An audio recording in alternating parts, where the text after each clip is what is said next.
Nanda Putri. Buat panggil Kak Nanda, Kak Putri, pokoknya segala Nah, Kak ini asal dari Manado, jadi tepatnya di situ lah. Kak di sini kerja di PKT untuk 4 bulan, sedang ngajar di kelas saya. Nah, karena kan ibu tahu ada punya masalah apa, boleh kenalkan diri saja. Boleh buka diri saja.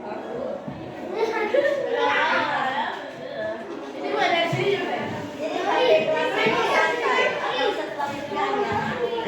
Iya. Ibu ada di sana ya, Bu? Oh, bisa.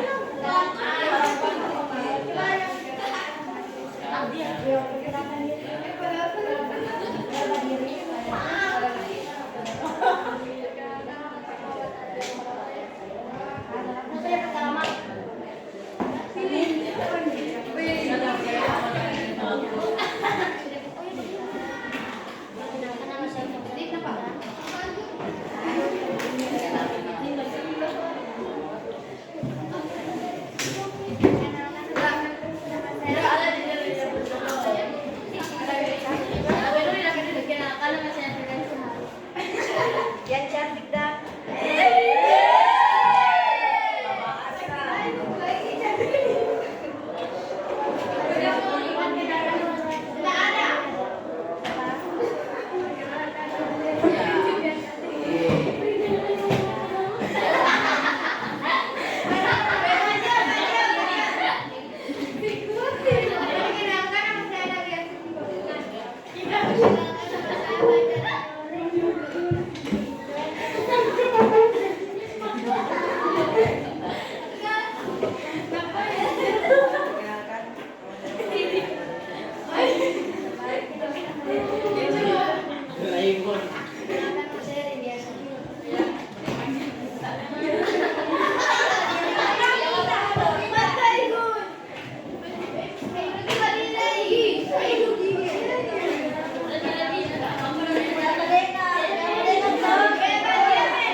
Baik, terima kasih karena kalian sudah memperkenalkan diri.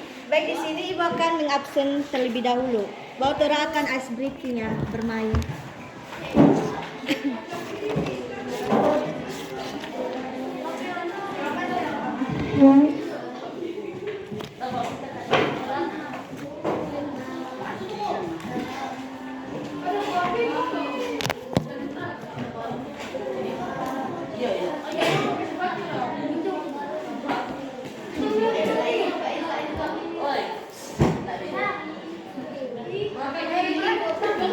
Ada Wia, Iti, Sufi Paputungan,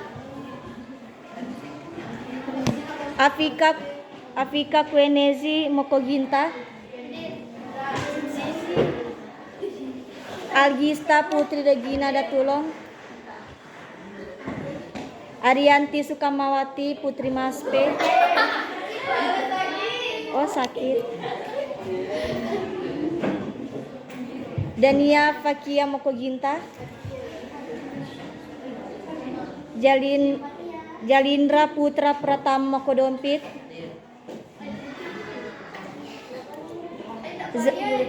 Zakwan Ajinula Kaligis, Fadil Putra Raditya, Fauzan Mokoginta,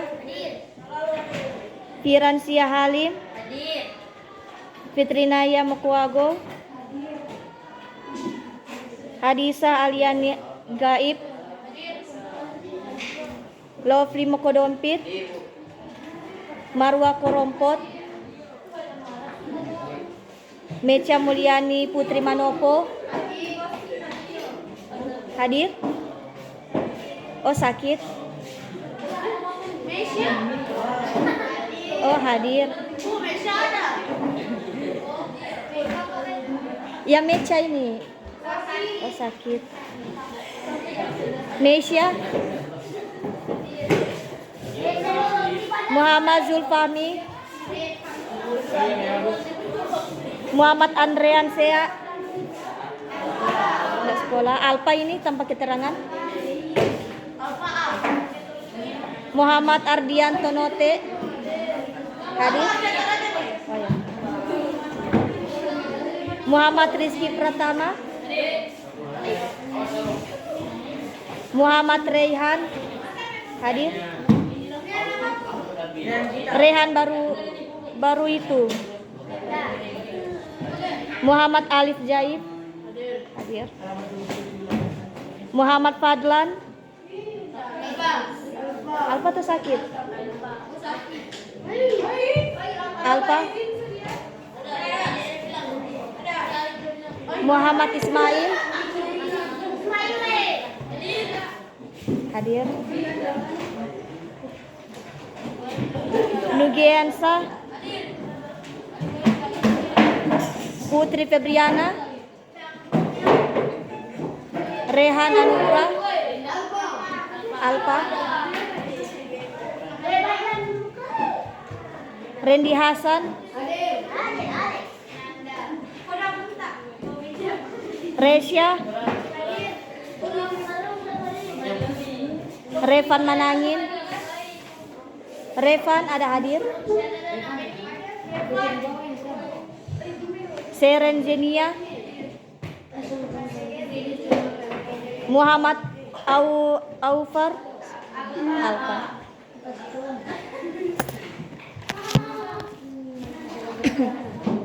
Baik, di sini kita akan ice breaking dulu ya, supaya mengontrol konsentrasi kalian. Ada pulpen? Ada. Coba taruh di meja. Silakan semua. Nah, di sini ibu ada clue. Kalau ibu lunch club, tepuk tangan. Kalau bu, ya meja dan pulpen, ambil pulpen. Nah, kalian fokus ya. Kalau lunch club, kalau bu, kalau pulpen ambil. Nah, sudah. Ibu akan menghitung 1 sampai 3. 1, 2, 3. Tunggu. Clap. Clap. Boom. Oke. Clap. Boom. Clap. Boom. Clap. Clap.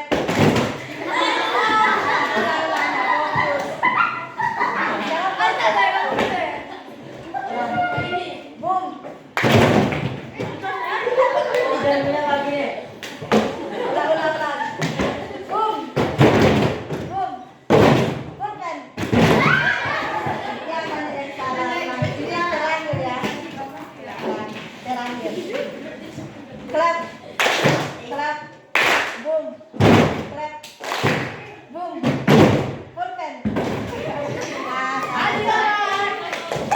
Baik, sudah. Di sini ibu akan melanjutkan materi yang Bapak sudah kasih.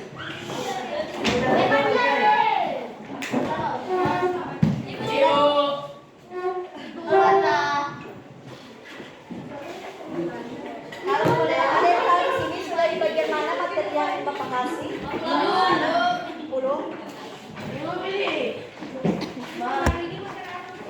Halaman berapa ya? Oh iya?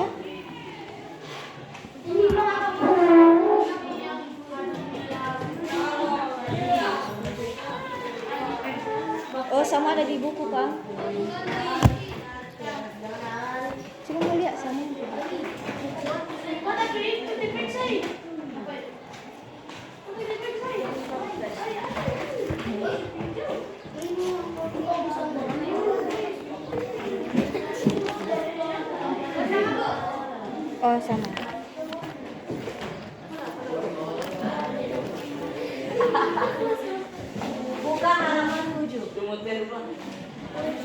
Halaman 7. Nah, di sini Ibu akan menjelaskan tentang pokok-pokok ajaran yang ada dalam kitab Taurat yang diturunkan di Bukti Sinai. Tersebut adalah sebagai berikut. Nah, ada 6 toh. Yang pertama boleh coba sebutkan yang pertama itu yang di halaman 7. Satu, perintah untuk mengesahkan Allah Subhanahu wa taala. Yang di tengah boleh disebutkan juga. Larangan menyembah patung berhala. Yang di samping ketiga. Larangan menyembah. Coba dah. Saya boleh bersuara yang depan.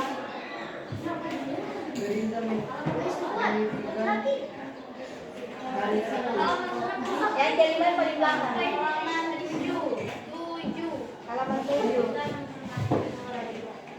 Yang keenam yang di belakang ini. Depan ya. Ayo sampai di atas sini. Coba yang keenam itu. Mana gue? Halaman 7. Oh, ada buku coba kasih. Dengan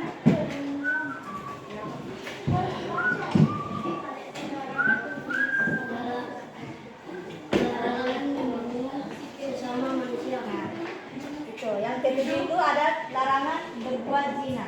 8 larangan mencuri, 9 larangan menjadi saksi palsu, dan 10 adalah larangan mengambil hak orang lain. Di sini Ibu akan menjelaskan tentang poin pertama itu perintah untuk mengesahkan Allah. Maksudnya itu kita diwajibkan untuk melakukan kewajiban di mana telah ditetapkan Allah Subhanahu wa taala. Yang pertama itu ada sholat. Di sini ada yang jaga sholat, rajin sholat. Coba jujur yang jaga sholat di mana? Sholat 5 waktu. 3 waktu, 4 waktu, 2 atau mungkin 1 minggu 1 kali menjaga sholat. Alhamdulillah. Hari Jumat, cuma hari Jumat. Oke. Yang kedua itu ada tentang larangan menyembah patung atau berhala. Nah, pada zaman dulu itu ada kisah yang mana itu orang masih menyembah patung berhala. Nah, iya. Itu tidak boleh ya, karena sekarang agama Islam telah mempercayai bahwa Allah itu ada di dalam hati kita. Yang ketiga itu adalah larangan menyebut nama Allah Subhanahu wa taala dengan sia-sia. Yaitu kita tidak boleh menyebut nama Allah saat kita berada dalam kamar mandi. Itu tidak boleh. Pokoknya dia nama-nama suci Allah tidak boleh. Keempat itu ada perintah membersihkan hari Sabtu. Di sini ada yang so berpacaran.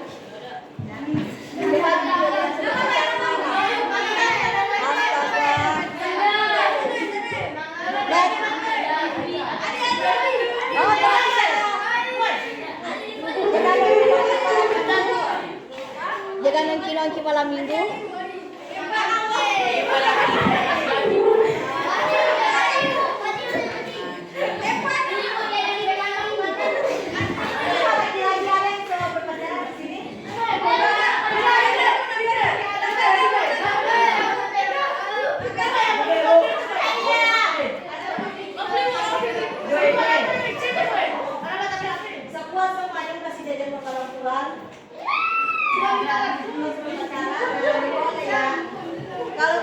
Kalau belum mampu kasih jalan perempuan nggak usah pacaran.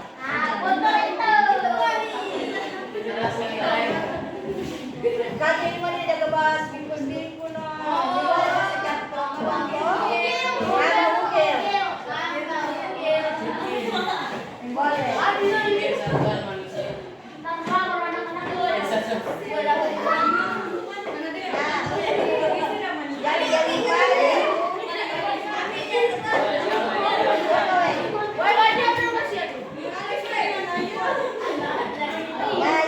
Yang kelima itu ada perintah menghormati kedua orang tua. Di sini ada yang menyayangi kedua orang tua atau masih jaga bantah-bantah. Bilang doi jalan.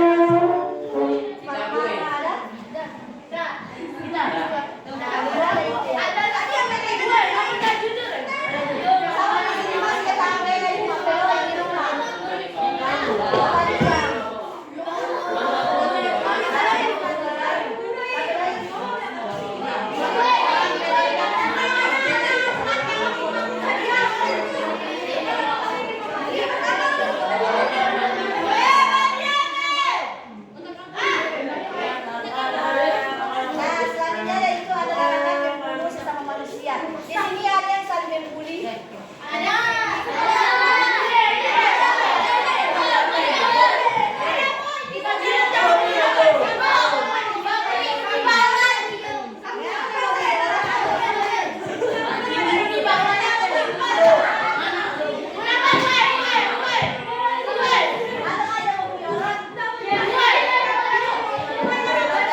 Nah,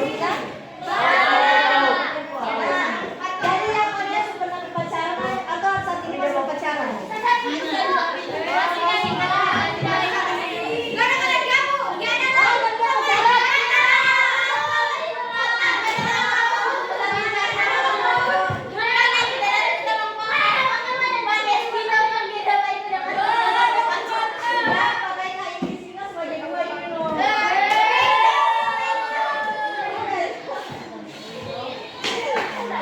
Nah, di situ nih boleh, kamu ini pacaran boleh juga kelebihan atau so melalui kesepakatan. Iya, itu apa dia wanita masih remaja, jadi belum pantas untuk pacaran. Kalau main-main bisa lah, tapi bukan terlalu berlebihan, masih ada batas wajar. Kelima itu yang kedelapan adalah larangan mencuri. Di sini ada yang biasa mencuri di rumah. Ada bu,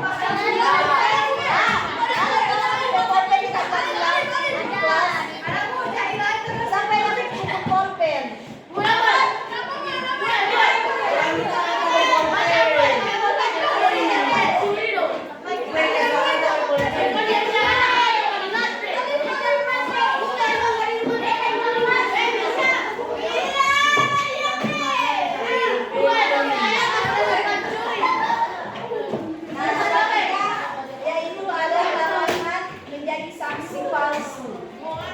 Menjadi saksi palsu yaitu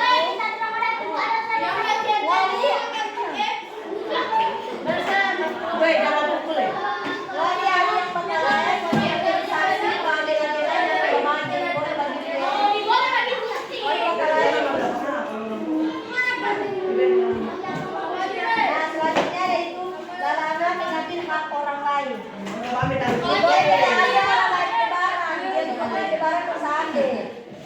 Karena itu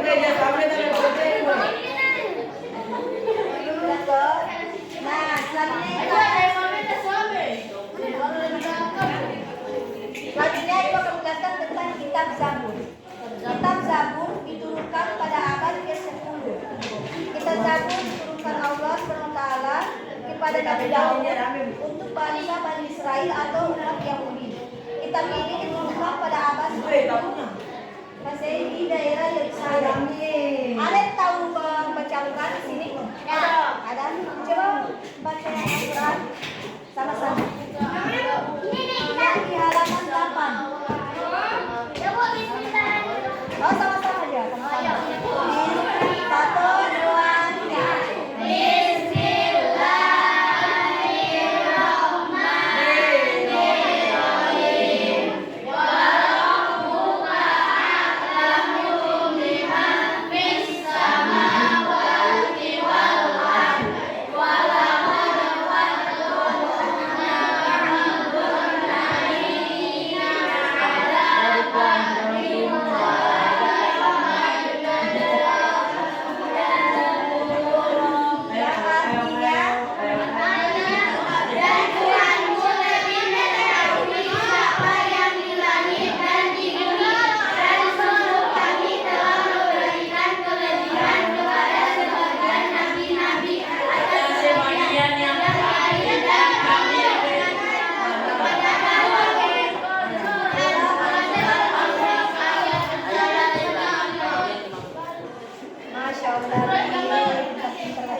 alaihissalam dan kaumnya. Membacanya teman yang baca sendiri. Ibu baca.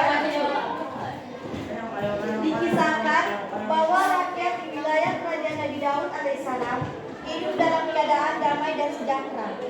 Atas perintah Allah SWT, mereka melaksanakan ibadah pada hari Jumat dan bekerja pada hari-hari yang lain di sebuah wilayah yang bernama Kota Aila. Masyarakatnya sebagian besar berprofesi sebagai nelayan. Mereka ingin mengganti hari ibadah ini menjadi hari Sabtu. Apa yang terjadi pada kalian? Kata Yahuda. Aku lihat kalian bingung dan ragu. Bukankah ini adalah wilayah kita? Bukankah kita yang paling tahu mengenai profesi kita sebagai nelayan?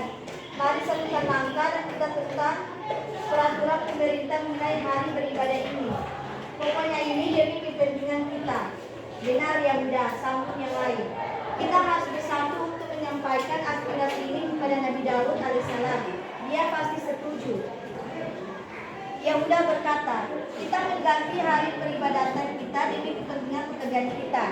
Kita bekerja mulai hari Ahad sampai Jumat. Setelah mendapat ikan yang banyak, maka di hari Sabtu kita beribadah. Dengan demikian, pikiran kita saat beribadah menjadi tenang. Begitu teman-teman setuju, kata Yahuda menyaksikan. Mereka menjadi dengan serempak setuju. Nah, ketika sedang asik menceritakan hal ini, tiba-tiba Nabi Daud alaihissalam datang. Mereka segera keluar menemui Nabi Daud alaihissalam. Kata Nabi Daud, apakah kalian hendak berpaling dari perintah Allah SWT dan menetapkan hukum sendiri yang bertentangan dengan perintahnya? Nabiullah, untuk wilayah hari Jumat tidak cocok untuk tidak digunakan beribadah. Kami bekerja keras selama 3 minggu hingga badan kami terlalu lelah untuk beribadah pada hari Jumat. Kami ingin melepas lelah pada hari Jumat dan beribadah pada hari Sabtu. Bantah salah seorang kaumnya. Bukankah Allah SWT telah menyediakan kita hari Sabtu? Mengapa kalian ngotot beribadah pada hari itu? Kata Nabi Daud alaihissalam. Pokoknya kami hanya mau beribadah pada hari Sabtu. Tegas Yahuda melawan. Saudara-saudara sekalian, aku ingin mengingatkan kalian akan murka dan azab Allah SWT yang sangat pedih. Kalian sudah sering mengkhianati nabi-nabi kalian sendiri. Kalian gemar berbuat maksiat dan kemungkaran. Apakah kalian lupa dengan nikmat yang telah Allah SWT anugerahkan? Daud mengingatkan mereka. Mendengar nasihat ini, Bani Israel terbagi menjadi 3 kelompok. Nah, yang pertama itu ada kelompok orang-orang yang sadar. Yang kedua itu ada kelompok ialah mereka yang menentang, dan mereka berpikir Nabi Daud alaihissalam tidak menghendaki mereka hidup sejahtera dan menggantungkan hidup pada ibadah semata. Dan kelompok ketiga ialah kelompok yang kebingungan. Mereka memperhatikan kelompok pertama, tetapi juga mencermati kelompok kedua. Akhirnya mereka mengikuti kelompok yang menjadikan harta dan kekayaan dunia pada mereka. Tindakan Bani Israel membuat Allah SWT murka. Allah SWT kemudian memerintahkan Nabi Daud alaihissalam untuk melarang orang-orang melaut pada hari Sabtu. Hari-hari berlalu, dikisahkan Amdan merupakan pemuda yang malas beribadah. Amdan sangat gemas melihat ikan-ikan malah bergerombol di tepi pantai pada hari Sabtu, hari di mana mereka tidak diperbolehkan menangkap ikan. Amdan kemudian berpikir keras hingga terbesit ide licik di kepalanya. Ia membuat jaring amat besar yang dapat menutupi hampir seluruh bibir pantai. Karena ia dilarang melaut pada hari Sabtu, ia memasang jaring itu pada malam Sabtu lalu, mengambil jaring pada hari Ahad pagi. Pada pagi Ahad yang telah ia nanti, Amdan memanggil 9 nelayan agar ikut bersamanya ke laut. Luar biasa, mereka mendapatkan hasil yang amat melimpah. Nelayan yang lain hampir terang-terang dengan hasil tangkapan yang dia dapatkan. Nelayan lain akhirnya mengikuti apa yang telah dilakukan Amdan. Namun wilayah pemasangan jaring di tepi pantai sebagian besar sudah dikuasai oleh Amdan. Mereka sadar bahwa Amdan telah berlaku curang dengan memonopoli wilayah penangkapan ikan. Nelayan-nelayan itu marah dan emosional. Kekacauan dan pertengkaran terjadi di mana-mana. Mereka mengikuti hawa nafsunya untuk berbuat harta benda. Hingga pada suatu malam yang sangat mencekam, langit nampak begitu menakutkan dan laut seakan mengamuk. Tidak ada seorang pun yang berani keluar rumah setelah pagi menjelang. Angin bertiup lembut dan laut tampak tenang. Orang-orang keluar untuk mencari nafkah, tetapi ada yang aneh di perkampungan. Orang-orang yang ingkar itu jalan-jalan tampak sepi dan semua rumah tertutup rapat. Mereka yang ingkar itu berubah wujud menjadi kera yang hina.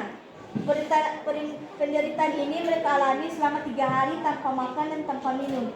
Inilah balasan bagi mereka yang durhaka dan sombong.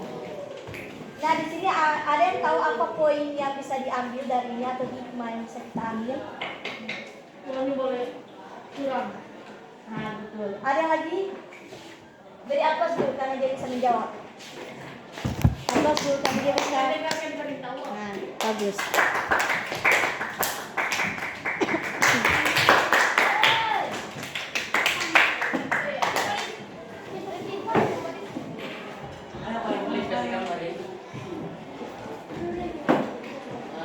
Jadi kalian harus bersama membaca ini karena itu akan membuat tugas di akhir ini. Tugas tidak banyak-banyak, cuma untuk 2. Jadi kalian baca di buku masing-masing sambil ibu ini. Selanjutnya itu ada kitab Injil. Ada yang tahu kitab Injil ini diturunkan pada abad keberapa? Ayat di buku diturunkan pada abad keberapa? Bagus. Nah, kitab Injil ini diturunkan kepada Nabi Isa alaihissalam pada permulaan abad 1 Masehi. Kitab Injil diwahyukan di daerah Yerusalem. Kitab ini ditulis pada awalnya dengan menggunakan bahasa Suryani. Kitab ini menjadi pedoman bagi kaum Nabi Isa alaihissalam, yakni kaum Nasrani. Nah, di sini ada surat. Coba baca bersama-sama.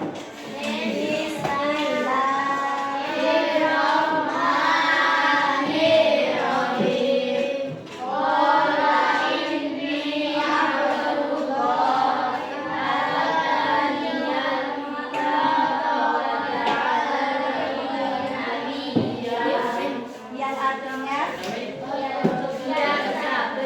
Sesungguhnya aku hamba Allah. Dia memberikan kitab Injil dan dia menjadikan aku seorang nabi. Quran surat Maryam ayat 9. ini maksudnya surat Maryam ini adalah surat yang ke-19, ayatnya ayat 30. Kitab Injil berisi ajaran pokok yang sama dengan kitab sebelumnya. Namun ada yang menghapus sebagian ajaran kitab Taurat yang sudah tidak sesuai dengan zaman itu. Secara umum kitab Injil ini berisi tentang ada 4. Yang pertama itu adalah perintah untuk kembali mengesahkan Allah SWT. Yang kedua itu adalah membenarkan keberadaan kitab Taurat. Yang ketiga itu adalah menghapus beberapa hukum dalam kitab Taurat yang tidak lagi sesuai dengan perkembangan zaman.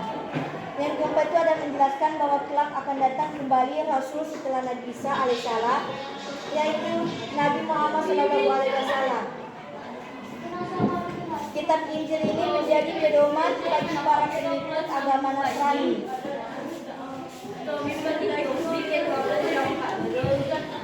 Agar pelaksanaan bahwa hukum Allah. Jadi kitab Injil ini diperuntukkan untuk kaum apa? Coba kaum apa yang diperuntukkan untuk kitab Injil ini? Kitab Injil ini diperuntukkan untuk kaum apa? Salah.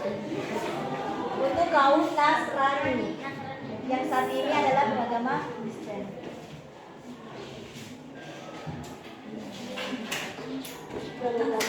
Nah, di sini ada tentang kisah Nabi Isa alaihissalam dengan temannya yang serakah. Jadi di sini ada yang selalu serakah.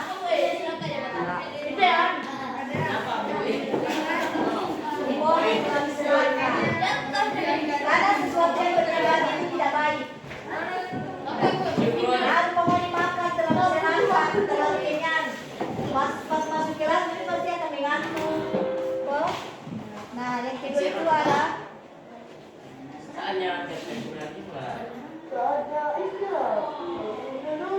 nah, itu ada kisah Nabi Isa alaihissalam dengan temannya yang serakah. Ibu baca boleh Pak Dia? Boleh dia baca.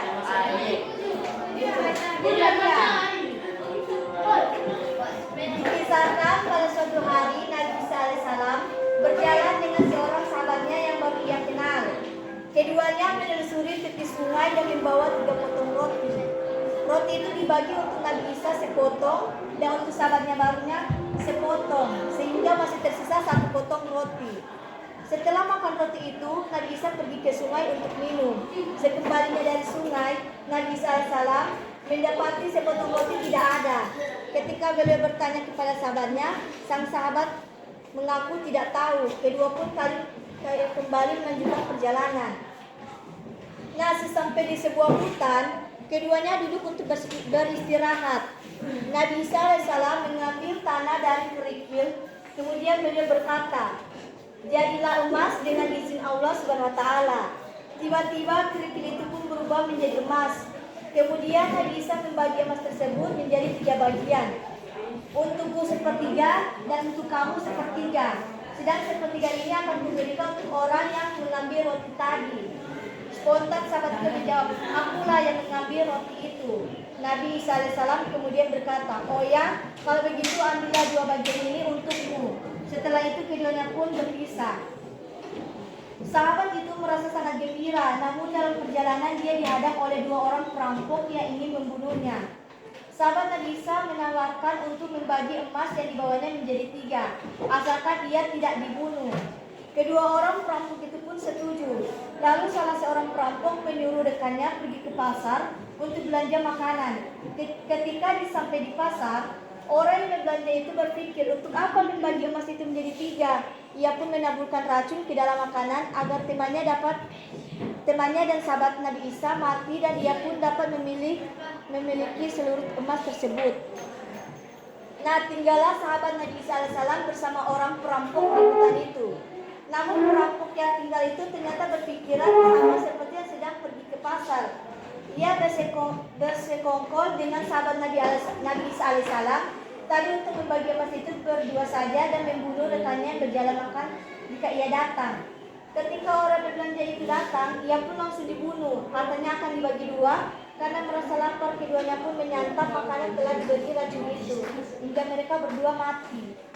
Ketika Nabi Isa alaihissalam berjalan melewati hutan tersebut, beliau menemukan emas di samping 3 mayat yang berbujur kaku.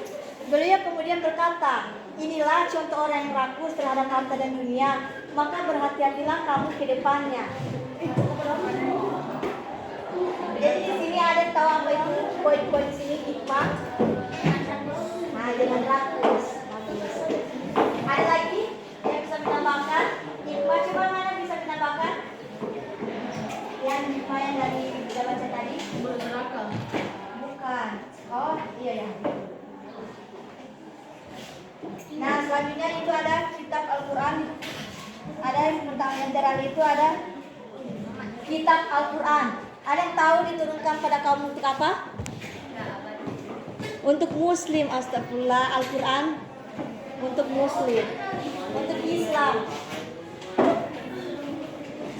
Kitab Al-Quran diturunkan pada abad ke-7 Masehi. Kurang waktu tahun 611 dan 632 Masehi.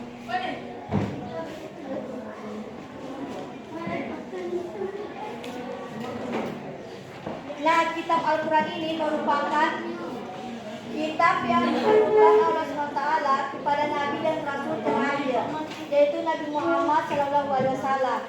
Kitab suci Al-Quran diturunkan Allah sebagai penyempurna dan membenarkan kitab-kitab sebelumnya.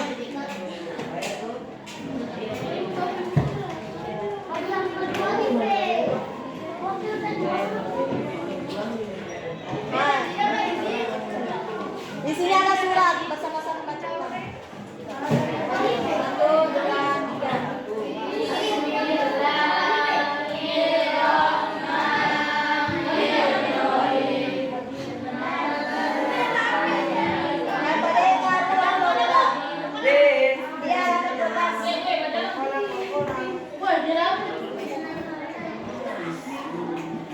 Ada surat itu surah Al-Imran ayat 3.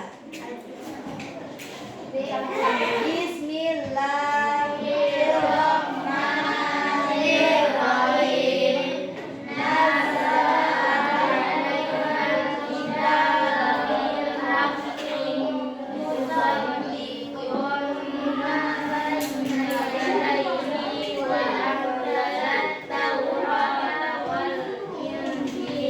Yang artinya Dia menurunkan kitab Al-Quran kepada Muhammad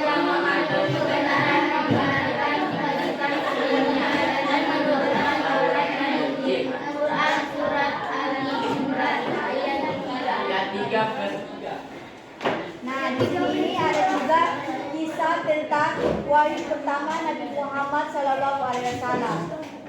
Ketika Nabi Muhammad Sallallahu Alaihi Wasallam berada di Gua Hira, datanglah malaikat Jibril seraya berkata, bacalah. Nabi Muhammad Sallallahu Alaihi Wasallam berkata, sungguh aku tidak pandai membaca. Malaikat itu memegang Nabi Muhammad Sallallahu Alaihi Wasallam dan mendekapnya sehingga beliau lemah. Kemudian dilepaskan. Lalu malaikat itu berkata lagi, bacalah. Muhammad menjawab, sungguh aku tidak pandai membaca. Lalu Jibril mendekap beliau kedua kalinya, lalu dilepaskan kembali. Itu bacalah.